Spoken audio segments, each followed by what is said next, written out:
Hello everyone, how are you doing? This is MD Tech here with another quick tutorial. In today's video, I'm going to show you guys how to reset your administrative password on your Windows 10 device. So we're going to go through a couple of different ways on how to resolve this. So the two primary ways that you're going to resolve it is going to depend on if you're using a local account or a Microsoft-based account. So if you do not have any email address linked to your computer, so you don't have to insert your Microsoft.com email every time you turn on your computer, this tutorial will cover you guys as well. And you guys actually have a more simple fix, but assuming the bulk of you guys are probably going to have a local account, and that's pretty much what I'm gearing most of this video towards, this tutorial will be for you guys as well. So we're going to jump right into it, and we're going to start, and this will pretty much be the same process for whatever account type you're using. And you want to go on to Microsoft's website and download the Windows 10 Media Creation utility, and you want to basically boot your computer off of the Windows 10 installation media. And I will have a link in the description to the utility, and basically you just have to have a bootable DVD or USB flash drive, and you want to boot your computer off of it. So if you guys are familiar with the BIOS settings, you're more than welcome to change the boot order to your DVD or USB flash drive to be your first boot option drive, and that will be your computer off of the disk or the USB flash drive respectively. And also, if you knew how to get into your boot menu options, you're welcome to do this as well. Now, depending on your computer's manufacturer, the key might be a little bit different, but generally it's either the escape or the F2 key when your computer is booting up. But again, it really depends on a case-by-case basis. So that's not really what this tutorial is about, but assuming that you have your Windows 10 installation media already ready to go, and we're ready to boot our computer off of our DVD, you are in the right place. So we're going to start by going to our CD-ROM drive, which is DVD. It might be a little bit different depending on your computer. And I'm going to select that, and then I'm going to select any key to boot off of my DVD here. And this will take a moment, so you just want to be patient.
And then once you're on the screen, you want to hold down the Shift and the F10 key on your keyboard at the same time. So Shift and the F10, only those two keys. F10 is a function key on the top of your keyboard. I'm not telling you to tap the F key and the 10 key. It's one key. So hold down the Shift and the F10 to open up the elevated command line window. And now you want to type in disk part, one word.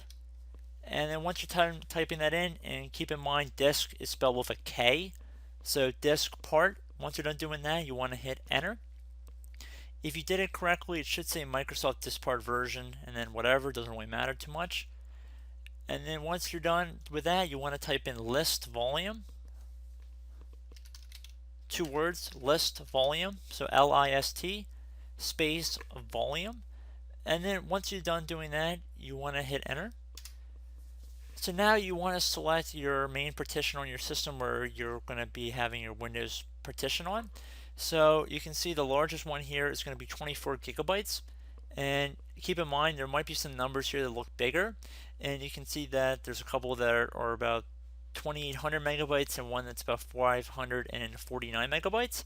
Keep in mind there's 1024 megabytes in a gigabyte. So it's considerably smaller than that 24 gigabytes. And you can also see the other two drives have different labels. So one's a system reserve drive, and the other one might be the ESD ISO. You don't want to mess with those if you have any reserve partitions. So we want to select our volume 2 here. So you want to type in CD space, and you can see our letter is D. See this letter right here? It's D for volume 2. So we're going to select D. We're going to type the letter D and then a colon. And a colon is just two dots on top of each other, so one dot and second dot right underneath. Once you're done doing that, you want to hit enter on your keyboard. Now you want to type exit. Now you want to type in CLS. So CLS, that's not a 1, that is an L. So CLS, then hit enter. And you remember our previous letter was D, so we're going to select D again. So D colon, no spaces. Then you're going to hit enter. Now you're going to type in CD space Windows. Then you're going to hit enter. And now you're going to type in CD space System 32. Then you're going to hit enter one more time. And now you're going to type in copy space util man.exe. So again, utilman.exe. So man, util man.exe space util man1. So the number 1.exe. So you want to make sure it's spelled exactly how it is on my screen right here. So copy space util man man.exe space util man1. This is number 1, not spelled out ONE, it's the number 1.exe. Once you're done doing that, you want to hit enter. It should say one file copied if you typed it in correctly. If you did not, you're more than welcome to go type that command in again. And now what you want to do is type in copy space cmd.exe space cmd1.exe.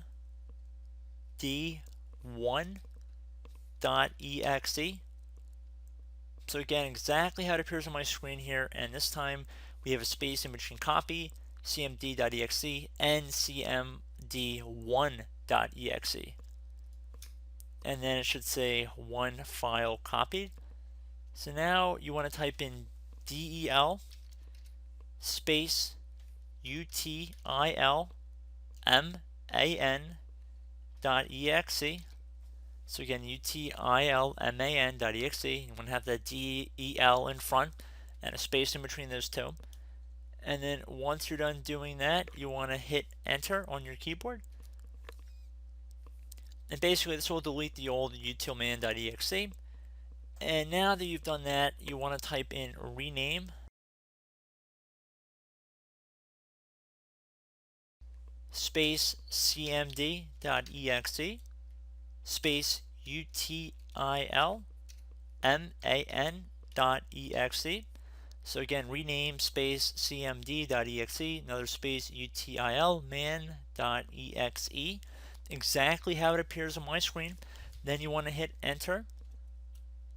Now at this point you want to close out of any windows you have open on your screen. So close out of everything. You want to cancel the Windows installation, yes.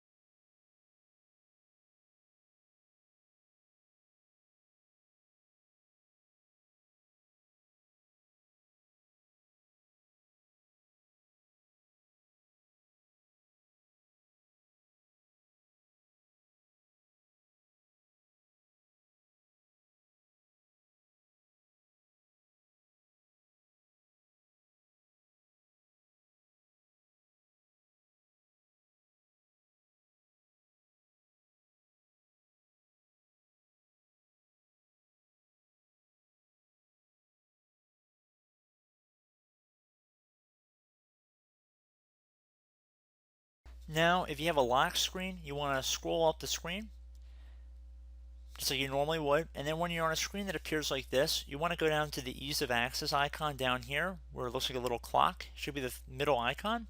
You want to left click on it, and now this will open up a command line window. And now you want to type in control space user passwords 2, and then once you're done doing that, you want to hit enter.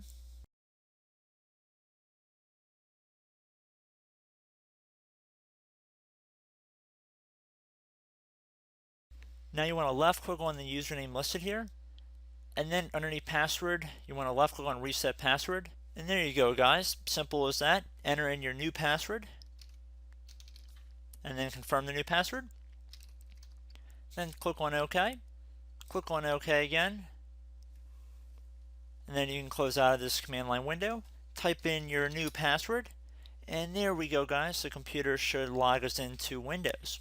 So I should note, if you are not using a local account and you're using a Microsoft account, instead of doing what we showed in this tutorial, a little bit of a modification, you want to type into the command line window when we're back in the troubleshooting view, you want to type in net user administrator active.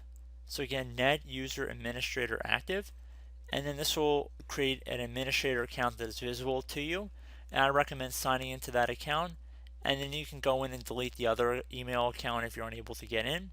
So it's pretty easy to do that, and you would be able to probably change the password of the other account once you sign in with the administrative account. So that's for the Microsoft account method. But I do hope this brief video was able to help you guys out, and as always, thank you guys for watching, and I look forward to catching you all in the next tutorial. Goodbye.